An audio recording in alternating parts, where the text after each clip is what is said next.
I never imagined I'd become the central figure in one of those outrageous neighborhood sagas you usually scroll past online. You know the kind: absurd demands, overzealous committee members, and that one person who treats their sliver of authority like royal decree. Yet here I am, still wrapping my head around how my backyard swimming pool was filled with $33,000 worth of concrete, all thanks to our beloved HOA president, Karen Westfield. Let me rewind a bit. I'm Mark, a structural engineer who moved into Sunny Pines Estates about a year and a half ago. It's a picturesque neighborhood with manicured lawns, identical houses, and a homeowners association that has more regulations than the IRS. I went to the covenant before buying all 68 pages of it, and while some rules were a bit much, nothing struck me as impossible. I'm a rule follower by nature, so I assumed I'd fit right in. The real trouble began when I decided to install an in-ground pool last spring. I submitted all the necessary documents to the HOA's architectural committee, complete blueprints, material details, and landscaping plans. Approval was supposed to take 2 weeks. 2 months later, I was still waiting. What's the hold-up with my pool approval? I submitted everything by the book 2 months ago. That's when I had my first actual run-in with Karen. She was in her early 50s, wore a flawless blonde bob, and carried the permanent look of someone who just caught a whiff of something foul. As HOA president for the past 7 years, Karen ruled the neighborhood like it was her private fiefdom. "Well, Mr. Davidson," she began with a clipped tone, "your application raised a few concerns with committee. The pool's dimensions exceed our limit by 3 inches on the east side, and the blue liner you chose isn't within our approved palette. Also, we're concerned about possible noise and foot traffic increasing in the area." The complaints were ridiculous. 3 inches? A slightly different shade of blue? Still, I made the adjustments and resubmitted. Another month passed. Summer was approaching fast, and I needed construction to begin if I wanted to use the pool that year. After my 3rd revision and 6 weeks of silence, I chose to attend an HOA meeting myself. Karen looked genuinely surprised to see me. Apparently, homeowners only show up when they're being cited for violations. "Ms. Westfield, I've addressed every issue the committee raised and resubmitted my plans 3 times. Is there something specific still blocking approval?" She shuffled her papers with exaggerated seriousness, while the rest of the committee avoided looking up. "The committee believes a pool might lower property values in the neighborhood. We're aiming to preserve a certain aesthetic, you understand." That's when it hit me. There was no real reason to deny my request. Karen simply didn't want me to have a pool. Maybe it was jealousy. Maybe it was her need to feel in control. Either way, it was clear this was personal. So I decided to read through the bylaws again. And that's when I found it. If 90 days pass without a written objection, improvement requests are automatically approved. Article 7, Section 12 of our covenant. I had it printed, dated, and documented. The very next day, I hired a construction crew and broke ground on the pool. You should have seen Karen's face when the excavators rolled in. I was working from home, watching through my office window as she stormed across my lawn, clipboard in hand, her face burning with outrage. I intercepted her at the door before she even had a chance to ring the bell. "Mr. Davidson, this construction has not been approved by the HOA. You need to send these workers away immediately or face significant fines." I simply smiled and handed her a copy of Article 7, Section 12, along with copies of my 3 submissions, each one stamped with the date it was received. "Actually, Karen, according to the bylaws, my request was automatically approved after 90 days without any written objections. I've got all the documentation right here. The construction is fully permitted under our covenant." She snatched the papers from my hand and began scanning them with narrowed eyes. For a second, I thought steam might shoot out of her ears like a cartoon villain. This is not how things work in Sunny Pines. The committee makes the decisions, not some technicality. "You'll be hearing from us, Mr. Davidson." And I did. Over the next few weeks, I was bombarded with violation notices for the most trivial things imaginable. My grass was allegedly a 1/4 inch too tall. My mailbox was, apparently, the incorrect shade of black. The roses I'd planted? Unauthorized flora. Each citation came with a fine, which I challenged one by one, with photos and exact references from the covenant. By then, I was practically an HOA legal scholar. Meanwhile, my pool was coming together beautifully. Excavation was complete. The concrete shell had been poured and was curing nicely, and we were set to install the liner the following week. I was finally seeing light at the end of this chlorinated tunnel. Then came the day everything unraveled. I was on a 3-day business trip in Philadelphia when my neighbor James texted me a photo with the caption, "You might want to come home. Something weird is happening at your house." The picture showed a concrete mixer backing into my driveway. I called him instantly. "What's going on?" "I don't have any concrete deliveries scheduled." James whispered like he was afraid of being overheard. "Karen's out there. She's supervising the whole thing. She's got some official-looking paperwork and told the workers are filling in an unauthorized excavation." I was already booking a flight home as he spoke. "Yes, call 911. Tell them someone is trespassing and vandalizing my property. I'll get there as fast as I can." By the time my plane landed 4 hours later, the damage was already done. I raced home to find my once promising pool, weeks of effort and thousands of dollars, completely filled with wet concrete. A small group of neighbors had gathered behind the police tape. 2 officers were talking with the concrete truck driver. Off to the side stood Karen, arms crossed, looking smug and self-satisfied even as an officer took her statement. I was stunned. Who does something like this? Who actually destroys someone else's property over a ridiculous power struggle about neighborhood appearances? As I stood silently staring at the disaster in my backyard, one of the officers approached. "Sir, are you the homeowner?" "I'm Officer Martinez." We responded to a vandalism call, but Ms. Westfield here claimed she was acting in an official capacity to enforce covenant violations. She presented documents stating she had the authority to take corrective measures on behalf of the HOA. I was still trying to wrap my head around what I was seeing. "Officer, whatever documentation she gave you is fraudulent. I have full approval for this pool, in writing. No one had the authority to enter my property, let alone destroy a construction project in progress. I want to press charges." Karen stepped forward, waving a paper with the HOA's letterhead. "This is an official correction of violation order. As the HOA president, I have every right to take action when a homeowner refuses to comply with the committee's decisions." Officer Martinez raised an eyebrow. "Ma'am, regardless of HOA policies, you can't just destroy someone's private property. That's, at the very least, a civil issue, possibly even criminal vandalism." As we argued, my eyes drifted to the side of the concrete truck, and that's when I saw it, David & Brothers Concrete. I burst out laughing, completely catching everyone off guard. "Is something funny about the situation, sir?" Officer Martinez asked.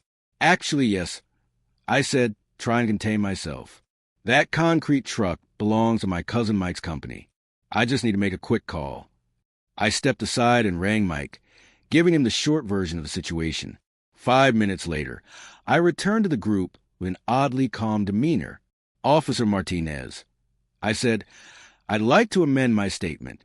The concrete used here was obtained fraudulently. Ms. Westfield misrepresented herself as an authorized agent of my construction project and ordered the delivery using my existing account with David & Brothers Concrete. My cousin just confirmed it. She used my name and credentials without permission." Karen's face morphed from smug satisfaction to sudden panic. "That's absurd. I was acting in my official capacity. The HOA has the authority." "No, Karen," I cut her off. "The HOA doesn't have the authority to commit fraud. You use my name and company account to authorize a delivery. That's identity theft. Add fraud, trespassing, and criminal vandalism to the list." Officer Martinez didn't hesitate. He was already reaching for his handcuffs. "Ms. Westfield, please put your hands behind your back. You're under arrest for criminal mischief, fraud, and identity theft." The color drained from Karen's face as the handcuffs clicked shut around her wrists. The haughty tone in her voice was gone, replaced by desperation. She looked around at the small crowd of neighbors, pleading, "This is all a misunderstanding. I was just enforcing the rules. You can't do this to me. I'm the HOA president." Former President, I imagine, I said quietly, as Officer Martinez began reading her Miranda rights. It turned out that Karen's tyrannical enforcement of HOA rules had made her more enemies than friends over the years. I wasn't her first victim, just the first who had pushed back hard enough to win. After her arrest, neighbors began approaching me one by one, each with their own horror stories. The Johnsons had been fined repeatedly for their son's basketball hoop, despite it being fully compliant with the covenant. Elderly Mrs. Patel had received violation notices for her excessive garden ornamentation after installing a small bird bath to attract wildlife. The Gonzalez family had their request to install solar panels denied 3 times, even though state law explicitly prohibited HOAs from restricting renewable energy installations. What made Karen's actions even more outrageous was a clear pattern of selective enforcement. Her friends and allies on the board were granted quiet exemptions to the same rules she used to harass others. Case in point, the oversized gazebo in her own backyard, which blatantly exceeded the maximum dimensions set in the covenant. The hypocrisy was staggering.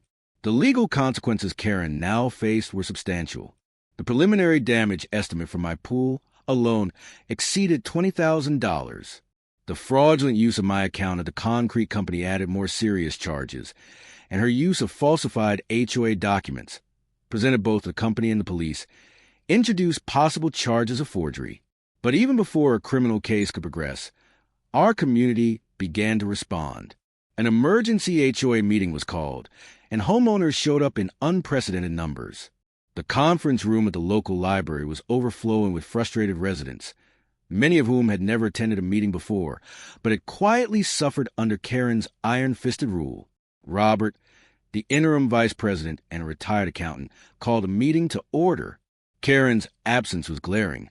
Her empty chair at the head of the table said it all. "We need to address the leadership of our association," Robert began. "Ms. Westfield's actions have exposed the HOA to significant legal liability. Her conduct violates multiple provisions in our bylaws concerning ethical behavior and abuse of power." What followed was less a formal meeting and more of a neighborhood therapy session. For nearly 2 hours, residents took turns sharing their personal experiences with Karen's tyranny. The stories ranged from petty annoyances to financially devastating ordeals. Some spoke of being forced to make unnecessary home modifications. Others of legal fees racked up over frivolous violations. The picture that emerged was of a woman who had spent years systematically using her authority to intimidate and control her neighbors, often for personal reasons or simply because she could. Eventually, Robert brought the discussion back to order. Based on Article 4, Section 9 of our bylaws, the board has the authority to remove any officer who engages in conduct detrimental to the association. I move that we vote immediately on the removal of Karen Westfield from her position as president and from the board entirely. The vote was unanimous. Every hand in the room shot up without hesitation. Karen Westfield was officially removed from her position of power, effective immediately. 2 days later, I was working in my home office when I heard the doorbell ring. Checking the security camera, I saw Karen standing on my porch. She'd been released on bail pending arraignment, but she looked like a shadow of her former self. Her normally immaculate hair was unstyled, and she had traded her signature business attire for a plain sweater and jeans. I paused for a moment, considering. I thought about ignoring her, but decided to hear what she had to say. I opened the door, but remained firmly in the doorway, making it clear she wasn't being invited inside. "What can I do for you, Karen?" She struggled to meet my eyes. "Mr. Davidson, Mark, I wanted to talk to you about dropping the charges. This has all gotten out of hand, and I think if we could just. You filled my pool with concrete, Karen. You committed fraud using my name. You trespassed on my property and caused thousands of dollars in damage. What exactly do you think has gotten out of hand? The consequences of your own actions." She fidgeted with the strap of her purse. "Look, I was just doing my job as HOA president. Maybe I was a little overzealous, but I was protecting property values. Surely you can understand that. If you drop the charges, I'm willing to approve your pool reconstruction immediately." I laughed, a dry, incredulous laugh. "You're not the HOA president anymore, Karen. You were voted out. Unanimously, I might add. And your approval isn't needed. My pool was already properly approved before you destroyed it. Her face turned red. They can't remove me. I've been president for 7 years. Who do they think they are? They're the homeowners, Karen. The people who actually own the property in this neighborhood. The ones the HOA is supposed to serve, not terrorize. She looked genuinely stunned, as if the idea had never once occurred to her, that the HOA might exist for the community, not her control. This isn't over, she muttered. I have friends on the board. I'll be reinstated at the next meeting. And then what? I interrupted. You'll go back to abusing your power? File more fraudulent violations? Destroy more property? How do you think that's going to go with criminal charges hanging over your head? For a moment, she just stared at me, mouth opening and closing like a fish out of water. Then her shoulders sagged, and the weight of reality seemed to finally land. My husband is furious. My neighbors won't speak to me. I might lose my job if this gets in the papers. My whole life is falling apart because of one little mistake. Filling someone's pool with concrete isn't a little mistake, Karen. It was a deliberate act of destruction, and the final straw in a long line of abuse. You're not here because of one bad decision. You're here because of years of them. She looked up at me, tears forming in her eyes. What am I supposed to do now? For the first time, I felt a flicker of sympathy. Not enough to drop the charges, of course, but enough to offer a piece of advice. Maybe try being a good neighbor for a change, instead of a dictator. It's amazing how far that can get you in a community. As she turned to leave, she noticed several neighbors watching the exchange from their yards. News of her arrest had spread quickly, and her downfall was the biggest gossip Sunny Pines had seen in years. Her face crumpled as she realized that her reputation, the one she had built and maintained through intimidation and control, was now in shambles. The mighty HOA president, reduced to a neighborhood pariah and potential felon, all because she couldn't stand the thought of someone challenging her authority. She hurried to her car, head down, no longer the confident, imperious figure who had ruled the community for so long. As she fumbled with her keys, her phone rang. Yes, this is Karen Westfield. What? No, you can't do that. I'm a founding member of the Garden Club. Apparently, the consequences were spreading beyond the HOA. Her expression collapsed further as the caller spoke. But I've been chair of the community fundraiser for 5 years. You can't just, hello? Hello. She stared at the phone, stunned, as the caller apparently hung up. Then she just sat there in her car. Even with the windows up, I could see her shoulders begin to shake as she covered her face with her hands. The former queen of Sunny Pines, dethroned, disgraced, and finally facing the fallout of her own cruelty. I closed the door and went back to work, already planning the reconstruction of my pool. This time, I was thinking about adding a hot tub too. After all, we had a new, more reasonable HOA board in place, and I had a feeling my plans would be approved without any issues.